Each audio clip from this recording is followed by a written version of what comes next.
She said her ex was blocked forever until I walked into the coffee shop and saw them holding hands. I met Lena on a Wednesday, which felt oddly significant, though I didn't know why at the time. I was 2 months out of a bad breakup, still carrying the taste of bitterness on my tongue, trying to believe I could want something again. I wasn't looking for anyone. That's the cliche, right? That it happens when you least expect it. She was sitting alone at a bar downtown, drinking something citrusy with a twist of lime, flipping through a book of poetry. That's what got me. Who reads poetry in a bar? I had to say something, even if it was stupid. You know Bukowski probably hated bars like this, right? I said. She looked up with the kind of smile that makes you feel like you just stumbled into something bigger than yourself. He hated most things. That's why I like him. We talked until the lights flickered for last call. Her laugh came easy. Her voice had that rasp you only get from late nights and secrets. I offered to walk her home and she said no, but took my number. She texted me before I even reached my apartment. From there, it was quick. Everything with Lena moved fast. Not in a reckless way, more like gravity. She'd lean in close when she talked, ask questions no one else ever asked. She wasn't afraid of silence. We were different in a way that fit. I liked plans. She liked chaos. And for a while, it worked. One night, maybe 2 weeks in, we were lying on my couch, her feet in my lap, movie playing softly in the background, when she mentioned her ex. Don't worry, she said without me asking. He's blocked forever. Like actually forever. I laughed. That bad? She didn't laugh. Worse. Let's just say he knew how to make someone feel small. Did he hurt you? Emotional. He was good at that. Manipulative. Said the right things until they weren't. Gaslighted me so badly I started writing down conversations just to remember what was real. I felt that in my chest. I knew that kind of damage. I told her so, and she touched my face like I was something delicate. I'd never do that to you, she whispered. I believed her. God, I believed every word. We started spending nearly every night together. She'd fall asleep on my chest, one leg slung over me, her hand curled like a fist against my heart. She'd hum songs in the morning, bring me coffee in bed, wear my shirts like they were armor. And when she laughed in the kitchen, bare feet on cold tile, I'd think, maybe this time, it's real. 3 weeks in, she gave me a drawer. 4 weeks in, she started calling it our place. It felt fast, but not wrong. I didn't feel rushed, just seen, needed. Like I was finally the center of someone's orbit. One evening, I was making us dinner. Spaghetti, her favorite, because it reminded her of childhood. She was scrolling on her phone, her face bathed in that familiar blue glow, when she froze. I didn't notice at first, but when I turned, she had that 1,000-yard stare. Everything okay? I asked. Yeah, just a spam text. She quickly locked her phone, flipped it face down. I didn't think much of it. We all get random texts, but a seed had been planted. Later that night, as we cleaned up dishes, I saw her check her phone again, then tuck it in her pocket like it had burned her hand. She was quieter than usual, but when I asked, she smiled and kissed my cheek. Just tired. We curled up on the couch and watched a documentary she picked. Something about disappearing glaciers. I watched her more than this. Something in her eyes had changed. The next morning, I got up early for work. She was still asleep, hair tangled, blanket pulled up to her chin. I leaned down, kissed her forehead. She mumbled something I couldn't make out. On my lunch break, I texted her. Me. You looked peaceful this morning, Lena. I always sleep best next to you. Me. Plans tonight? Lena. Girls' night. Rachel and Steph. You okay to fend for yourself? I said of course. I trusted her. I wanted to trust. When someone tells you they've been broken before, you give them the benefit of the doubt. You don't want to be the one who questions too much. So you smile, even when something tugs at your gut. That evening, I stayed home, ordered takeout, watched a movie alone. Around 10:45 p.m., she texted me a blurry selfie. Her and 2 women I recognized vaguely from social media. One of them was flipping off the camera. Typical girls' night. But what caught my eye wasn't the faces. It was the background, a mirror behind them, catching the reflection of someone standing just out of frame. A man, close. Too close. I stared at the image for a long time. Then I told myself I was overthinking it. A waiter, a stranger. Coincidence. I replied with a heart emoji. The next morning, she was back. She crawled into bed like nothing had happened, pressed cold toes against my legs and whispered, I missed. I wrapped my arms around her and tried to breathe like I believed it, because I did. I wanted to. But that seed from earlier, it had taken root. The following week, I buried the unease beneath errands, routines, and late-night kisses. That's what we do when something doesn't sit right. We smother it in normalcy and hope it forgets how to breathe. Lena kept being Lena, affectionate, chaotic, magnetic. She danced barefoot in the kitchen, left love notes on napkins, stole my hoodies. She made it so easy to forget that things didn't quite add up. But sometimes she'd leave for hours with little explanation. Going to yoga, she'd say, but come back with makeup still perfect and not a hint of sweat. Or she'd say she was grabbing drinks with Rachel, but post nothing on her story, which was unlike her. I didn't want to be the guy who tracks his girlfriend's every move. I hated that guy. I dated that guy in my last relationship. Paranoia, wrapped in accusations. But something inside me was starting to itch, and I couldn't ignore it. One night, Lena was in the shower, her phone buzzing on the nightstand. I didn't mean to look, but the screen lit up with a preview, a message from a number not saved in her contacts. Unknown. Can't stop thinking about earlier. That thing you did with your hand. I stared at it for a moment too long. Then, like it burned me, I turned away. She came out of the bathroom wrapped in a towel, humming something tuneless. You okay? She asked, noticing the tension in my shoulders. Yeah, I said too fast, just tired. She smiled and curled up beside me like nothing had changed. I lay there, eyes open, counting the lies I was starting to suspect. That night, I barely slept. The next morning, I told myself I had two options: confront her or let it eat me alive. So I chose a third. I'd pay attention closely. A few days later, Lena said she had a family brunch to attend. My cousin's birthday. Super boring. Don't wait up. I might crash at my mom's. I offered to drive her, but she insisted she'd take the train. Traffic will suck. After she left, I sat on the couch for a long time, trying to talk myself out of what I was about to do. But then I grabbed my keys and left. There's a small coffee shop near Union Station I frequent. Quiet, good Wi-Fi, cinnamon rolls that could raise the dead. I figured I'd set up there for a couple of hours. Maybe calm my mind. Maybe feel stupid for doubting. I walked in, ordered my usual, and scanned the room for a seat. And then I saw them, Lena and a man. They were seated in the back corner, hunched over the table like they shared a secret too big for words. She was smiling, that warm, genuine smile she usually gave me. Her hand rested on his. He wasn't touching her back. His thumb was stroking her palm. My blood went still. I didn't know how long I stood there. Long enough for the barista to call out my name again. Long enough to make eye contact with a stranger who noticed my face fall. I turned around, walked out, left my coffee behind. Outside, the air felt like it was pressing against my chest. I couldn't breathe. I sat in my car, hands gripping the wheel, shaking. She had said he was blocked forever. Her exact words. He's not part of my life anymore, not even a ghost. And yet here they were, holding hands like time had reversed. I didn't go home right away. I drove aimlessly for over an hour, radio off, thinking about every conversation we'd ever had about trust, about honesty, about her promising she was done with that chapter of her life. The way she had cried in my arms the night she told me about it. The fear in her eyes when she described his manipulation. Was that real? Or was I just another placeholder while she figured things out? Eventually, I went home. Her things were still everywhere. Her book on my nightstand, her scarf on the hook, her half-used shampoo in the shower. I sat on the edge of the bed and stared at the floor, wondering what version of her was true. She came back around 9 p.m., cheerful, giggly, kissed me on the cheek and plopped onto the bed. How was brunch? I asked flatly. She blinked. Meh.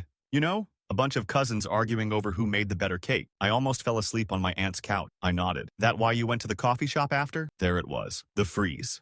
A half second too long before her face recalibrated. What? I saw you, Lena. She stared at me like I'd slapped her. I didn't want to snoop. I didn't follow you. I was just there. Coincidence. She swallowed hard. Your misunderstanding. Really? Looked pretty clear from where I stood, holding hands, smiling, with the guy who's supposedly blocked forever. She stood up, angry now. You were spying on me. But maybe I should have. How long has this been going on? He reached out. A few weeks ago. He said he changed, and you believed him? I didn't plan to meet him. I needed closure. It was one coffee. One coffee doesn't include hand-holding and lies. You don't get it, Alex. He was a huge part of my life. You can't just erase that overnight. You did a pretty good job pretending you did. She didn't speak, just crossed her arms, biting her lower lip. I trusted you, I whispered. I defended you. I thought I was helping you heal. You are. You were. But I got confused, okay? He said all the right things. It messed with my head. You could have told me. And you would have what? Understood? Let me go meet him like it was nothing? Numbers?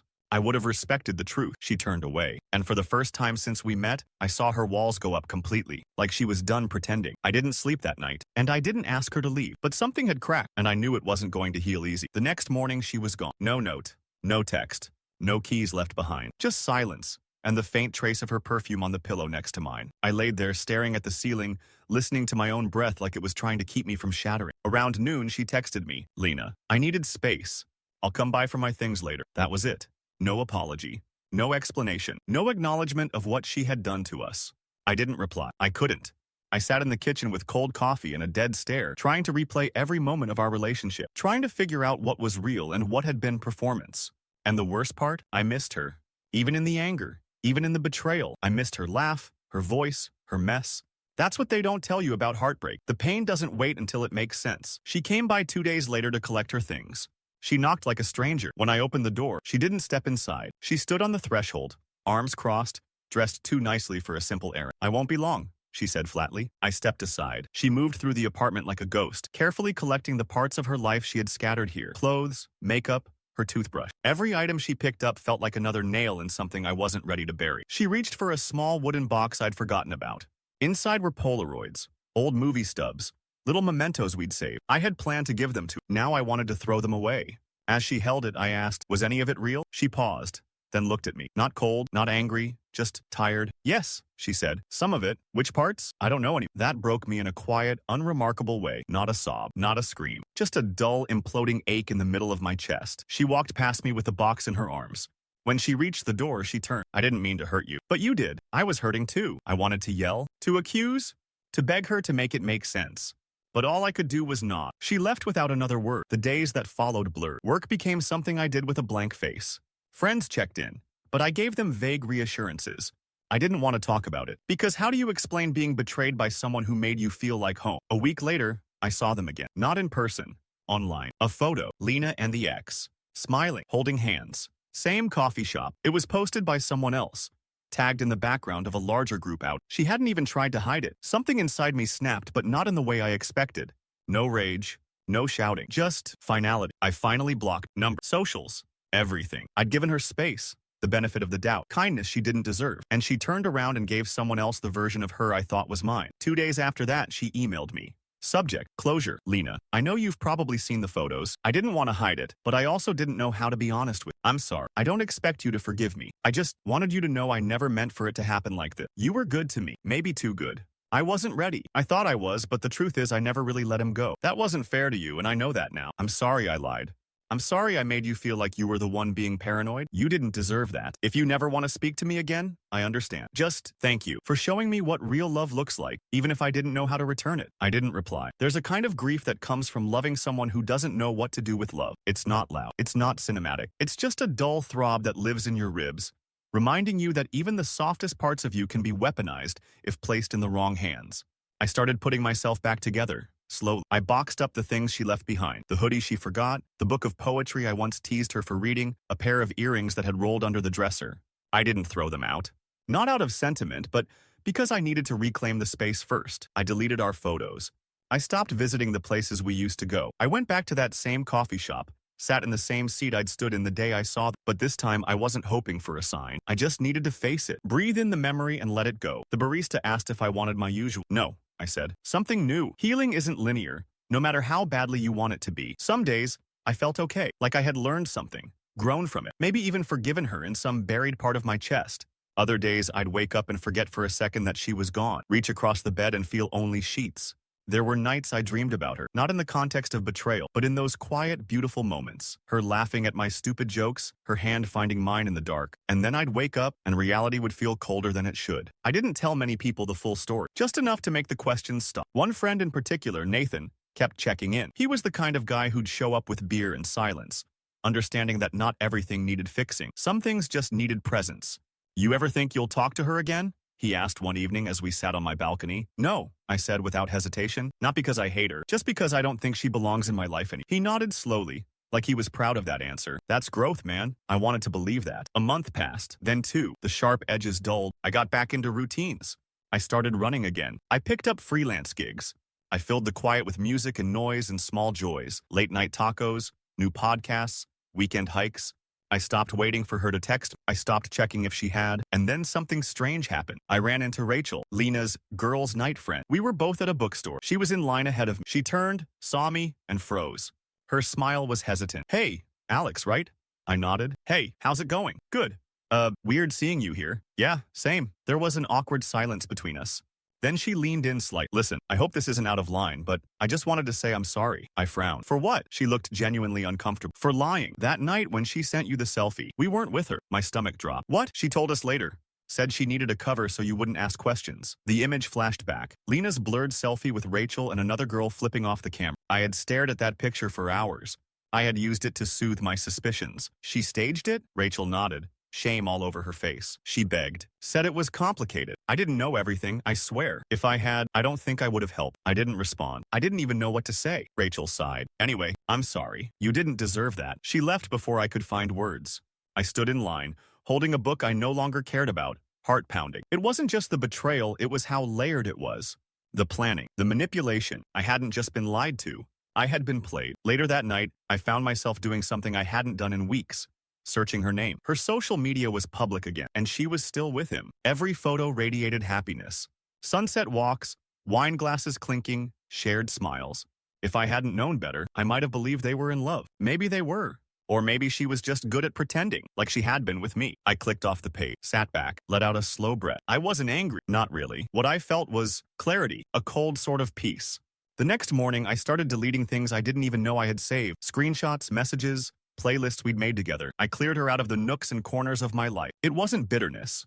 It was survival. Then came the text. Weeks after Rachel's admission, long after I'd finally stopped hoping for answers. Lena, I know I have no right to text you, but I had a dream last night. You were happy, and I just needed to see if you are. I stared at the screen. My fingers hovered over the keyboard, but this time I didn't reply. There was a time when I would have jumped at that message, when I would have convinced myself that it meant something, that maybe she regretted everything, that maybe she'd changed. But I wasn't that version of myself anymore. The one who clung to fragments, the one who accepted lies dressed as affection. Instead, I muted the conversation, didn't delete it, just closed the door quietly, because some chapters don't need sequels.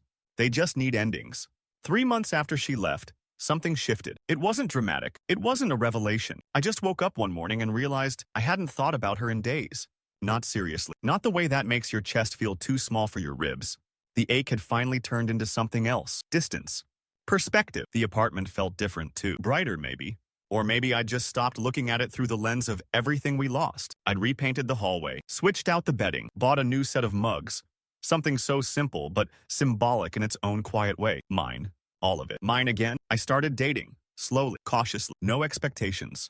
Mostly casual coffee dates. Some good, some forgettable. But I wasn't chasing Lena's ghost any. I wasn't comparing. I wasn't looking to replace her. I was trying to rediscover myself, and that made all the difference. One Friday night, I was walking back from a local bar with some coworkers. It had been a good evening. Light, uncomplicated. The city buzzed with late summer heat and noise. People spilling out onto sidewalks.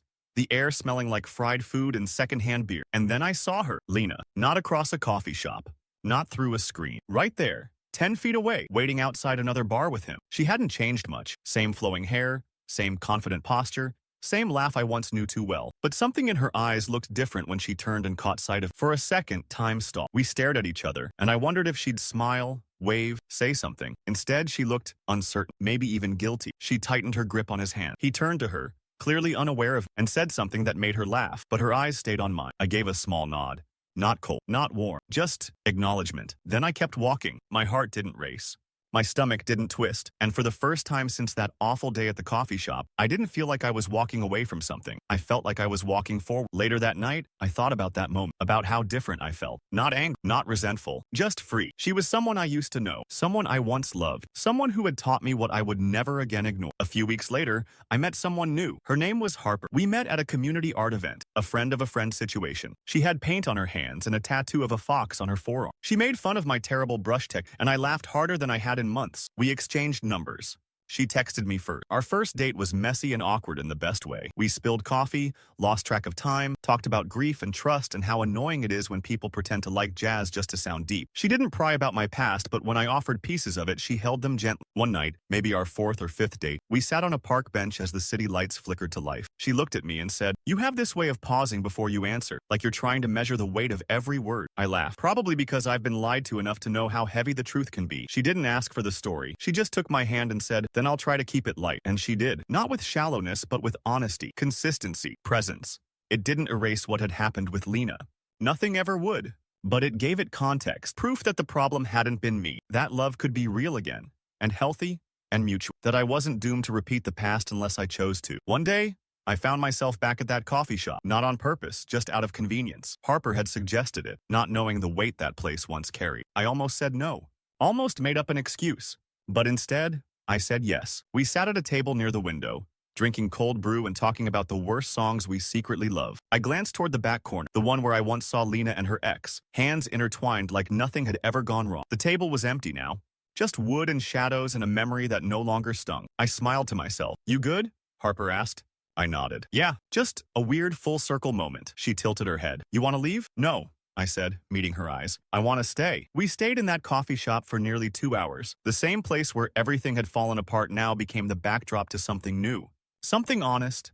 I remember thinking how strange it was, that the same air I once breathed in panic, I could now inhale in peace. There's something powerful about reclaiming a space like that, not just physically, but emotionally, spiritually. Harper and I didn't talk about the past. We didn't need to. There was a mutual understanding in how we treated each other, in the way our silences felt safe instead of sharp. Eventually, we left hand in hand, and I didn't look back. Life moved on.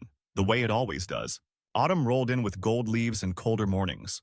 I moved into a new apartment, smaller, brighter, filled with things that only belonged to me. Harper helped me paint the walls.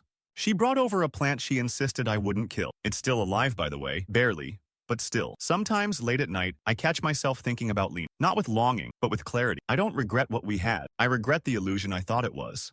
I regret how much of myself I gave without boundaries, but regret doesn't define me anymore. One rainy Tuesday, months after I'd seen her on that sidewalk, I received another email. Subject, just one more thing. Lena, you probably won't read this, and I won't write again after this.